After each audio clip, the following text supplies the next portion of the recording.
what took place 6 days ago in Alabama. Huge win for Democrats.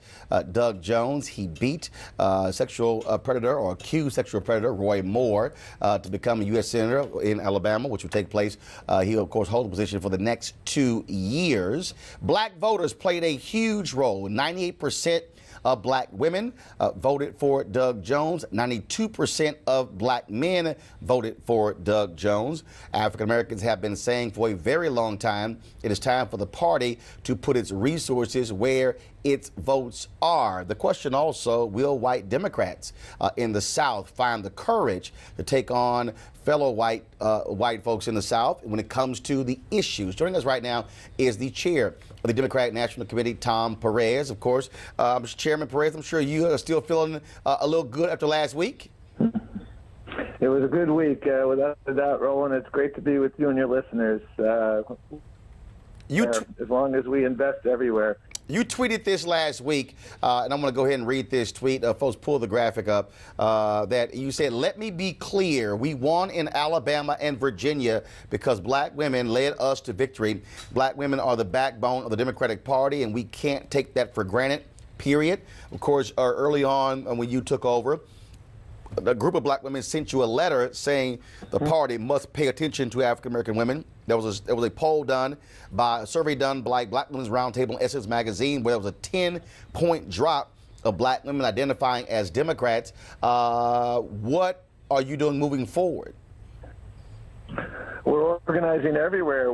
We were taking people for granted, I think, Roland, and that's why when I talk about every zip code counts, we have to engage everyone everywhere. And what we did in both Virginia and Alabama is make sure we were investing in African-American communities. We ran the mail program in Virginia. We hired people who were working in African-American communities to, in Alabama, we invested about $1 million. We invested early. We were below the radar screen. And we hired a number of African-American consultants who were really familiar with Birmingham. A woman named Sheila Tyson in Birmingham who with Beach in Jefferson County, which is metropolitan Birmingham. We hired a guy named Patrick Grayson who helped us in northern Alabama to reach out to barber shops, to beauty salons, real grassroots stuff. We hired Antoine and Matthew Seawright to help us with our faith outreach. And equally importantly, we hired 18 organizers. I'm a big believer in homegrown organizers because now that we move on from this election, when you've hired these organizers, that's how we build that long-term capacity in the community. And we listen to leaders like Terry Sewell, who is one of my favorite people in Congress. We listen to a lot of local leaders, Laura Hall, one of the state reps, Anthony Daniels, Randall Woodson.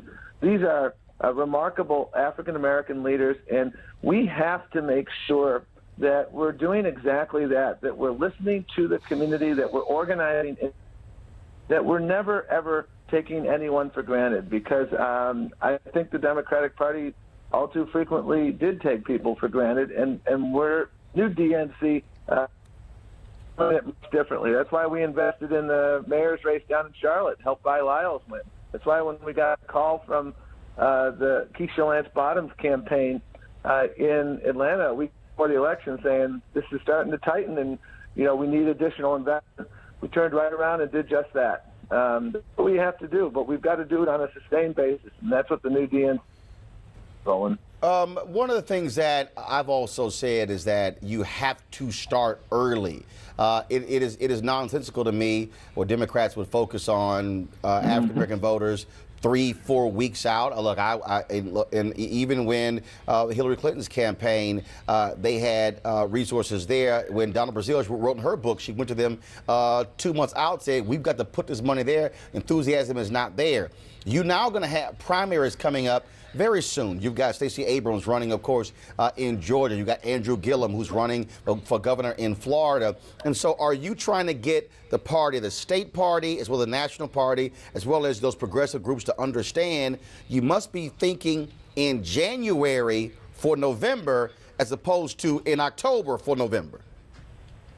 Well, I couldn't agree more. As I said about Alabama, that I think our success, and one of the things I'm most proud of, is that we got in.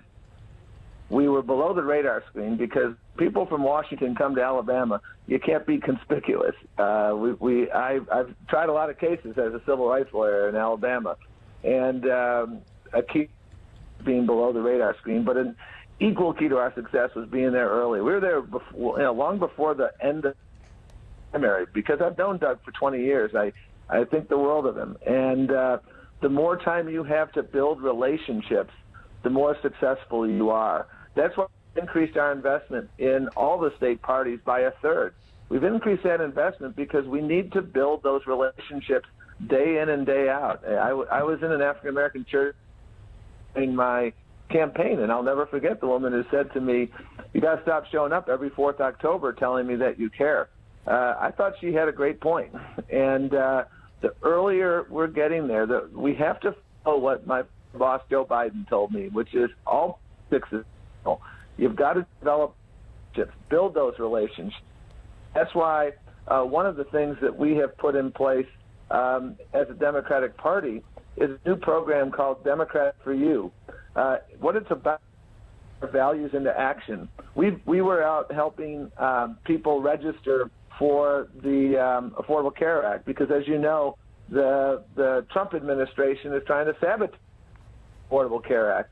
And by being out there in the community, helping people register or sign up for coverage, we're trying to tell people that we're not just here asking for their vote. We're here responding to the issues that keep people up at night. And that's why we're going to keep fighting to make sure that these pernicious voter ID laws go away. We're going to keep fighting for good jobs that pay a fair wage, for a Voting Rights Act that reflects the fact that voter suppression continues to be a staple in the Republic.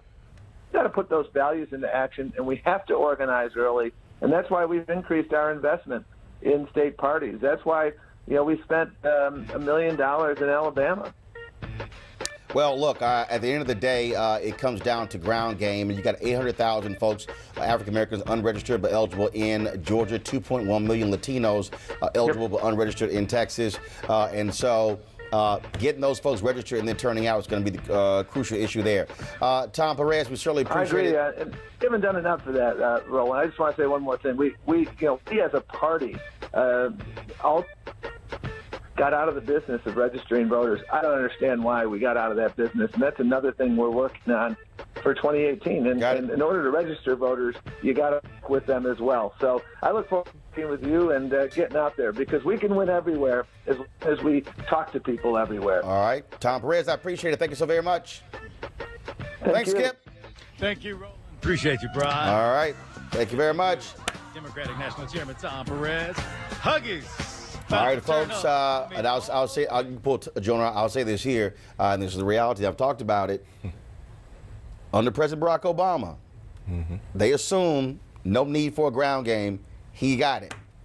I kept telling his people, he will not be there forever.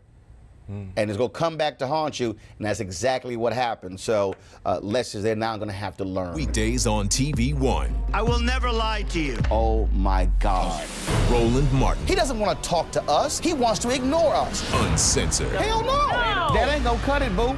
Unapologetic. No, that is fundamentally false. You are wrong. Unfiltered. He wants an America where we all look alike. He ain't talking about black people. Unrelenting. You better go work out, because you got a fight on your hands. NewsOne Now with Roland Martin. Weekdays at 7 a.m. on TV One.